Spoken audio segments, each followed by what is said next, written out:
You know, some names in NBA history spark debate the moment they're mentioned. Allen Iverson, Russell Westbrook, two of the most electrifying guards the game has ever seen, but also two of the most polarizing. Today, we're diving into the comparison that Russell Westbrook himself refuses to entertain, and that's the idea that he and Allen Iverson walk similar paths. But when you look deeper, it's hard not to see the similarities. So whether you agree with Russ or not, one thing's for sure, this is a discussion worth having.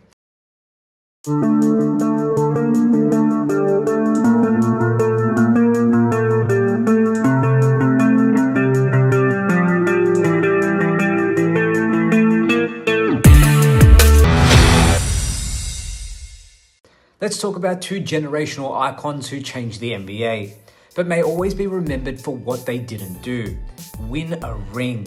Both Russell Westbrook and Allen Iverson were once the faces of their respective franchises. AI with the Sixers, Russ with the Thunder. For a decade, each of them gave their entire being to a city that embraced them. They were box office, game changers, players whose energy didn't just fill the arena, it was the arena itself. Iverson came into the league as a cultural earthquake. The tattoos, the cornrows, the swagger. He didn't just play the game, he brought hip-hop to the NBA. He dared to be different. And as for Westbrook, he was the new age evolution. A whirlwind of athleticism, force, and relentlessness, the man averaged a triple-double for 3 straight seasons, something that no one thought was possible in the modern game. But for all their level of brilliance, they never found ultimate success in June. And as their careers aged, something interesting happened. Their stories began to mirror each other more and more. Let's start with loyalty.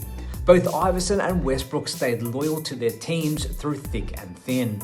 They were the guy for so long that imagining them anywhere else felt wrong. But the NBA doesn't wait. Time moves fast, and eventually the teams that once revolved around them began looking elsewhere. Iverson was traded to the Denver Nuggets in 2006. That marked the beginning of the end. He had stints in Detroit, Memphis, and even returned briefly to Philly, but the magic never returned.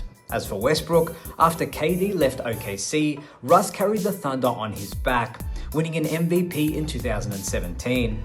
But that too wasn't sustainable. He went from OKC to Houston, to Washington, to the Lakers, to the Clippers, and now he's coming off the bench in Denver. 4 teams in 5 years. Does that sound familiar? And that's exactly when the Iverson comparison started popping up. But in 2021, Russ made it clear he didn't want the comparison. In an interview with ESPN, he said, and I quote, "I disagree for multiple reasons. Number one, I believe that I'm a once-in-a-kind player. I respect Allen and everything he's done for the game, but I'm not comparable to him by any means. And most notably, he said, I've always tried to fit in to do the best for the betterment of the team, and I'll continue to do that." A little jab at AI. That last quote is key because in that sentence, Russ subtly calls out what many believe was Iverson's biggest flaw. You see, by the time Iverson got to the Nuggets, his reputation was rough to say the least. Coaches said he was difficult, he wouldn't change, he wouldn't adapt. He was Allen Iverson and that was that. So when Russ said he's always done what's best for the team, that was no accident. That was a line drawn in the sand. But here's the question, was it actually true? Because while Westbrook may say he's sacrificed, actions speak louder than words. Russ has always played the game one way, his way. Fast, aggressive, attacking, explosive. But as the league shifted, as spacing and efficiency and shooting became king, Russ didn't shift with it. Does that sound familiar as well? Iverson played nearly his entire career without ever coming off the bench. Well, at least never coming off the bench because he wanted to. Even when he was no longer the best option, he refused to accept a role player identity. He was a starter, period, in his eyes. Russ, even on the Lakers, a team with championship expectations, he never really adapted either. His fit with LeBron and AD was clunky. The same athletic drive that once made him unstoppable now made him unpredictable. He was inefficient, turnover prone, and often out of rhythm. It wasn't until joining the Clippers that we saw him start to embrace a lesser role.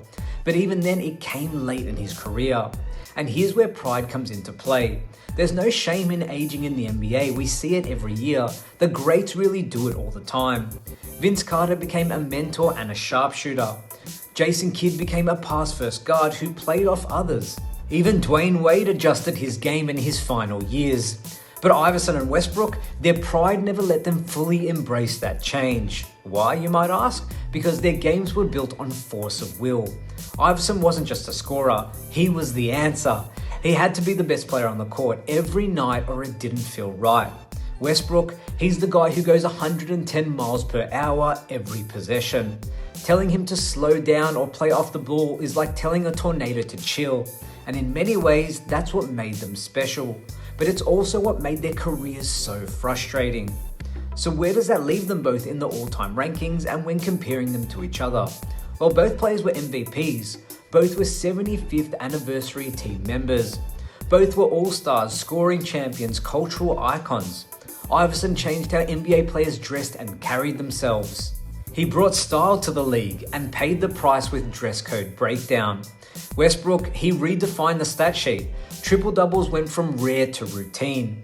And his fashion choices off the court, let's just say he'd be right at home at Paris Fashion Week. But when the history books are written, they may be placed in the same category.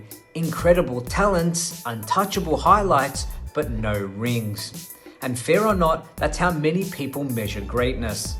But let's pause here, because this isn't just about stats and trophies.